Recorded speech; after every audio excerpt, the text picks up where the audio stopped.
नमस्कार दोस्तों। नेस यानी राष्ट्रीय उपलब्धि सर्वे की तैयारी के 13वें सप्ताह के इस वीडियो में आपका स्वागत है। तो आइए शुरू करते हैं हम आज का वीडियो। आज की वीडियो का पहला प्रश्न है कि पहली घड़ी में दिखाए गए समय एवं दूसरी घड़ी में दिखाए गए समय में कितना अंतर है। देखिए यहाँ पर दो घड़ी दी गई है, ये पहली घड़ी है और ये दूसरी घड़ी है। ठीक है, पहली घड़ी में समय कितना है, आप देख रहे हैं कि 9 बज रहे हैं। ये छोटी सुई है, ये घंटे सुई कहलाती है, और ये बड़ी सुई है, ये मिनट की सुई कहलाती है।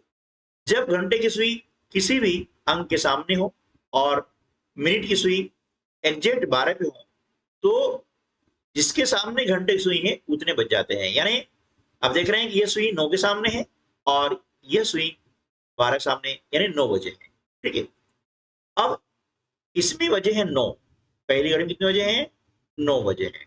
ठीक है, और दूसरी घड़ी में कितने बजे हैं, देखिए दूसरी घड़ी में जो घंटे की सुई है ये 1 और 2 के बीच में है। ठीक है, और मिनट की सुई 6 पर है। हम जानते हैं कि ये जो खंड होता है, एक खंड है, ये मिनट की सुई के लिए 5 मिनट के बराबर होता है। ठीक है, तो घंटे सुई 1 और 2 के बीच में है, इसका मतलब यह है कि समय 1 से अधिक हुआ है। ठीक है, कितना अधिक हुआ है उसके लिए देखना पड़ेगा।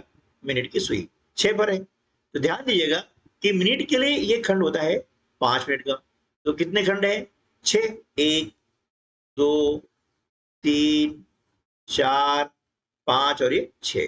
तो हम क्या करेंगे, 6 में 5 का गुणा कर देते हैं, तो 6 पंजे कितना जाएगा, 30। ये हो गए मिनट, यानी 1:30 इसका समय क्या हो गया, 1:30, यानी 1:30 बजे है। इसको हम बोल चाल भाषा में कहते हैं कि 1:30 बजे है। ठीक है, अब पूछा गया है कि इन दोनों समय में कितना अंतर है, दोनों समय में कितना अंतर है।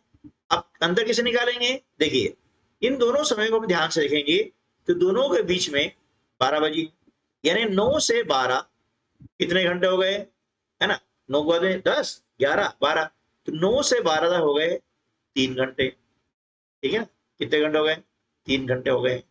अब 12 के बाद में 1:30 बजे तक कितना हो गया, 1.5 घंटा ये हो गया भैया, है ना।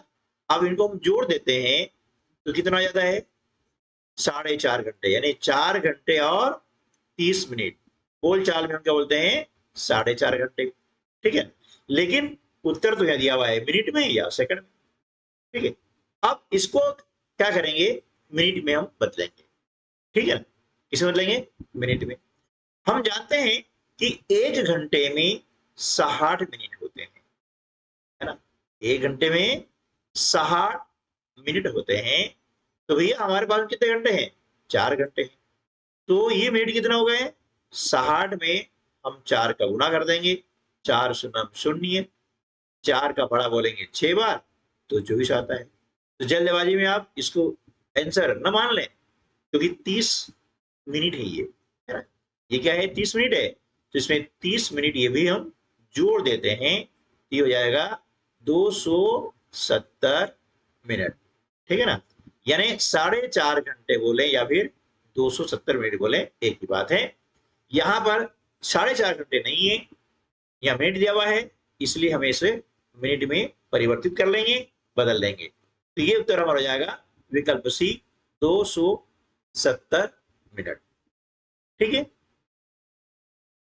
प्रश्न क्रमांक 2, एक घनाभाकार बॉक्स को ऊपर से देखने में कैसा दिखाई देता है।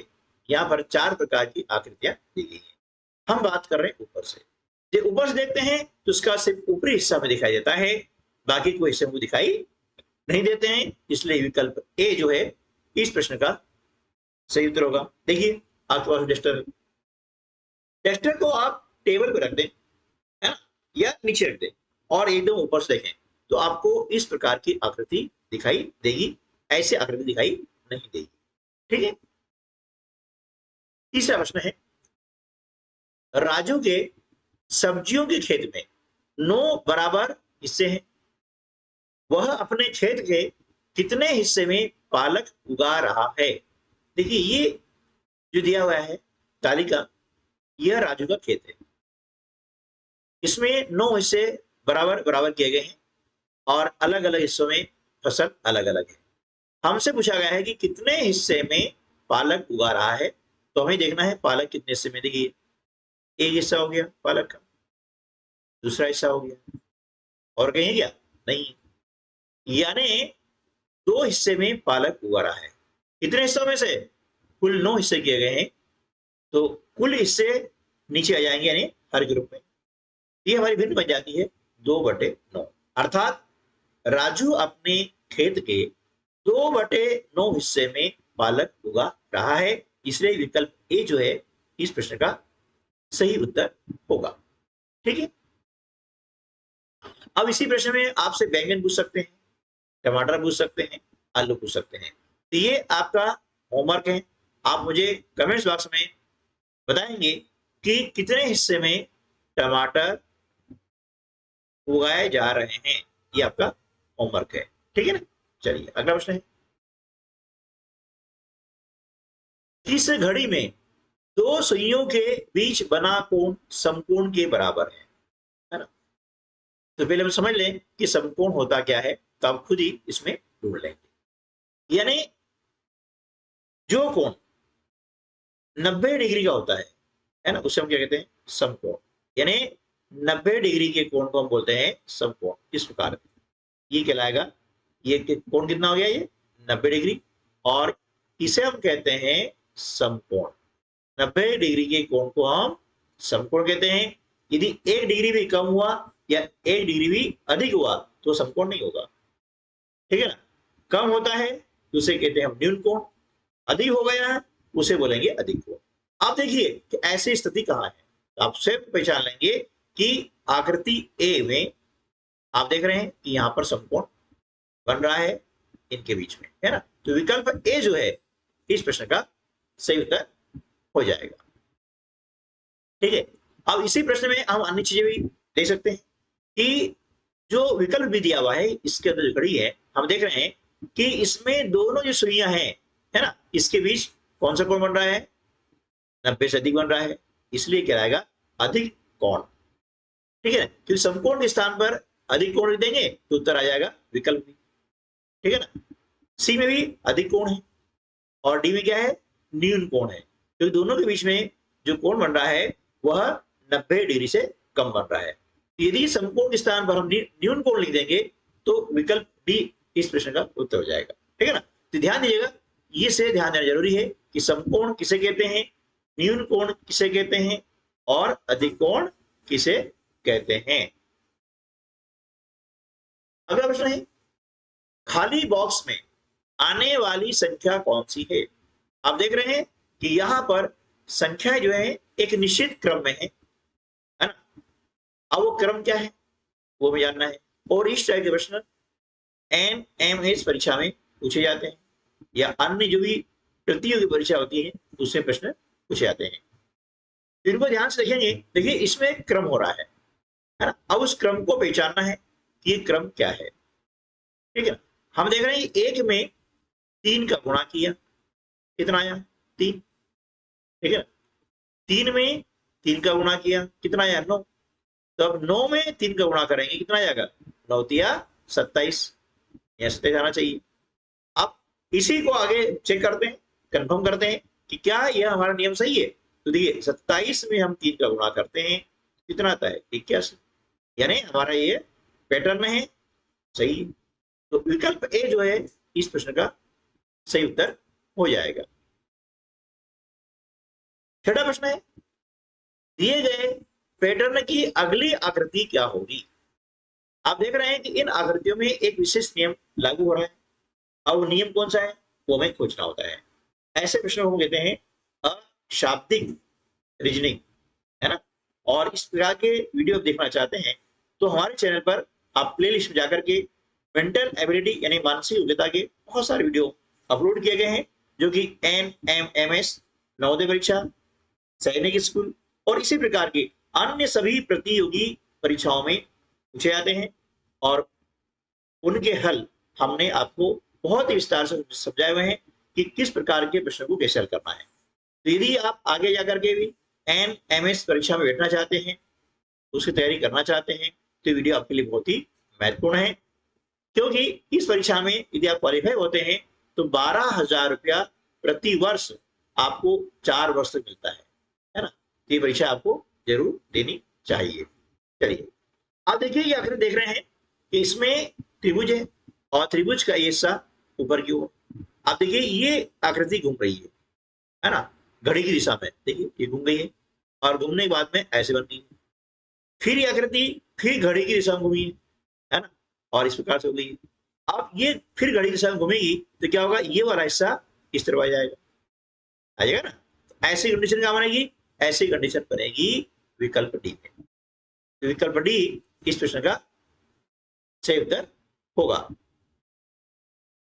प्रश्न क्रमांक 7, दिए गए नेट से बनने वाली त्रिआयामी आकार कौन सा है। त्रिआयामी यानी इसे हम 3D बोलते हैं, है ना, 3 डायमेंशन यानी 3 विमाओं वाली आकृति, ठीक है ना। कैसी आकृति, 3 विमाओं वाली, जिसमें 3 विमाएं होती हैं, जैसे आपका डस्टर है ना, उसमें 3 विमाएं हैं, यानी वह त्रिआयामी आकृति है। आपके घर में अलमारी है, साबुन की टिया है ना, ईंट है, आप जो पासा लूडो खेल में खेलते हैं वो पासा है ना, पासा भी त्रिआयामी आकृति है। आप जब इसको खोल ले जाता है तो उसे हम कहते हैं नेट, है ना। तो नेट दिया हुआ है, जब इसको आप इकट्ठा करेंगे यानी क्या करेंगे, ये जो आयताकार आकृति है इसको मिलाएंगे, है ना, और ये जो ऊपर देख रहे हैं वृत्ताकार नीचे पर, इनको मिला देंगे, तो आप देखेंगे कि ये जो आकृति है इस प्रकार से बन जाती है ना। ये आकृति ऐसे कुछ बनेगी और इसे हम कहते हैं बेलन। क्या बोलेंगे, बेलन, ठीक है ना। तो विकल्प सी जो है इस प्रश्न का सही जवाब होगा। अब देखिए इसके अंदर हम देख रहे हैं कि आयत क्या है, आयत को बोलते हैं द्विआयामी यानी 2D आकृति बोलते हैं, है ना, ठीक है। वृत्त भी होता है 2D, घनाभ हो जाएगा आपका 3D, घनाभ क्या हो जाएगा 3D, गोला 3D हो जाएगा, लड्डू 3D हो जाएगा, ठीक है। चलिए अगला प्रश्न, एक आयत का क्षेत्रफल 24 वर्ग सेंटीमीटर है और उस आयत के आधे हिस्से में एक त्रिभुज बना हुआ है, तो त्रिभुज का क्षेत्रफल कितना होगा। देखिए भैया, आयत का क्षेत्रफल कितना दिया हुआ है 24 वर्ग सेंटीमीटर। अब इसका आधे हिस्से में बना हुआ है त्रिभुज, है ना, तो आधा मतलब इसमें 2 का भाग लगाना है। किसी का भी आधा करना होता है तो उसमें 2 का भाग लगा देंगे, है ना, काट देंगे, 2 कम 2, 2 2 4, यानी इस त्रिभुज का क्षेत्रफल कितना हो जाएगा 12 वर्ग सेंटीमीटर। क्या हो जाएगा 12 वर्ग सेंटीमीटर, यानी विकल्प बी जो है इस प्रश्न का सही उत्तर होगा। प्रश्न क्रमांक 9, निम्न पैटर्न को ध्यान से देखकर अगला पद बताइए।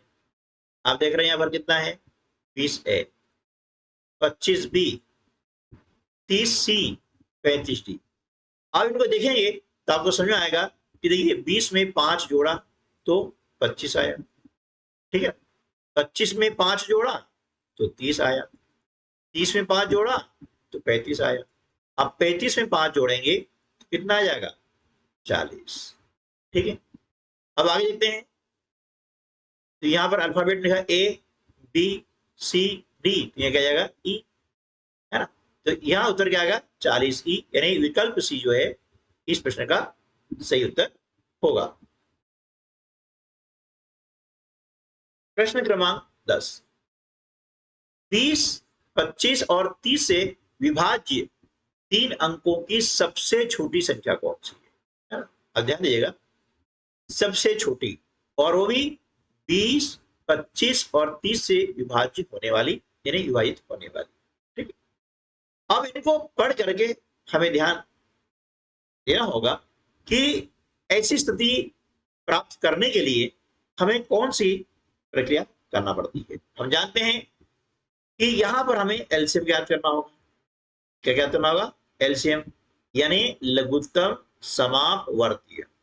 लेकिन कैसे पता किया हमने, तो देखिए लघुत्तम समापवर्ती की जो परिभाषा होती है वो क्या होती है कि लघुत्तम समापवर्ती वह छोटी से छोटी संख्या है जिसमें दी गई संख्याओं का पूरा पूरा भाग चला जाता है, यानी जो दी गई संख्याओं से पूर्णतः विभाज्य हो जाती है या विभाजित हो जाती है। ठीक है, तो सबसे छोटी मतलब होता है छोटी से छोटी। ठीक है ना, तो यहां पर हमें 20, 25 और 30 का निकालना होगा एलसीएम यानी लघुत्तम समापवर्ती, इस प्रकार से। ठीक है ना, अब 2 का भाग लगाते हैं तो 20 में 2 का भाग जाएगा 10 बार, पूरा भाग जाना चाहिए, 25 से भाग नहीं आ रहा है, 25 उतार लिया है, 30 में 2 का भाग जाएगा 15 बार। जब तक 2 का भाग जाता है तब तक हम 2 का भाग लगाएंगे। ठीक है, आप देख रहे हैं यहाँ पर 2 का भाग नहीं आ रहा है लेकिन 3 का जा रहा है, तो 5 में नहीं आ रहा है, 5 उतार लिया, 25 में 3 का भाग नहीं आ रहा है, 25 लिख लिया है, और 3 का भाग लाएंगे 15 में, तो 3 बजे 15। ठीक है, अब जाएगा 5 का भाग, 5 एकम 5, 25, 5 एकम 5, है ना। अब हमने कैसे बचाना, किसमें 3 का भाग जाएगा, इसे बोलते हैं विभाज्यता के नियम, है ना। तो विभाज्यता नियम का वीडियो मैं अपलोड कर चुका हूं, उसे आप वीडियो में जाकर के देख सकते हैं। अब 5 का भाग जाएगा 5 एकम 5।